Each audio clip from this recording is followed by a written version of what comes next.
नमस्ते, प्रणाम। स्वागत करती हूँ अपने यूट्यूब चैनल पे। आप सभी को, जितने भी दर्शक लोग देख रहे हैं, सबको तहे दिल से प्रणाम बोलती हूँ। मैं पूजा पांडे आप सबके बीच में एक गारी गीत रख रही हूँ। कैसा लगेगा कमेंट बॉक्स में जरूर बताइएगा।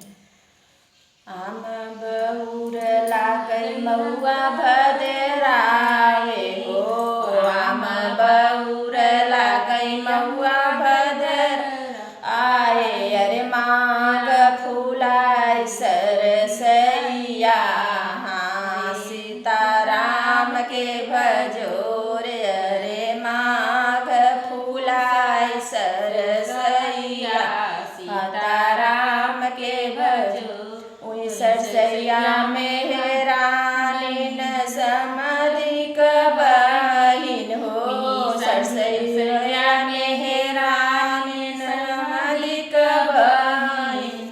अरे हेरिया दिल्ली बनारस, हाँ ताराम के भजो रे। अरे हेरिया दिल्ली बनारस, हाँ सीताराम के भजो रे। एक नाही है रे हमरे भैया के से जरिया हो, एक नाही है रे हमरे भैया के से जरिया।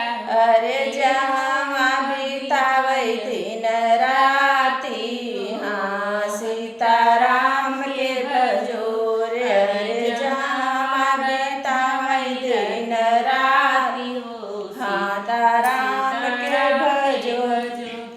आम बहुर लागई महुआ भदरावे हो, आम बहुर लागई महुआ भदरावे। अरे माघ फूलाई सरसैया, हाँ सीताराम के भजो रे। अरे माघ फूलाई सरसैया, सीताराम के भजो।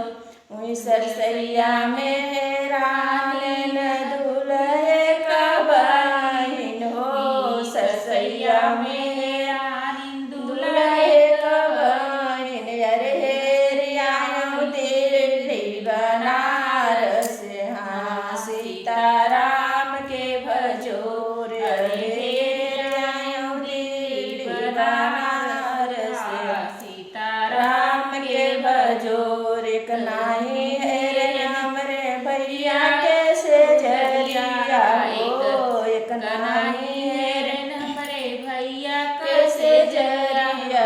जहाँ बितावई दिन राती, हाँ सीताराम के भजो रे। अरे जहाँ बितावई दिन राती।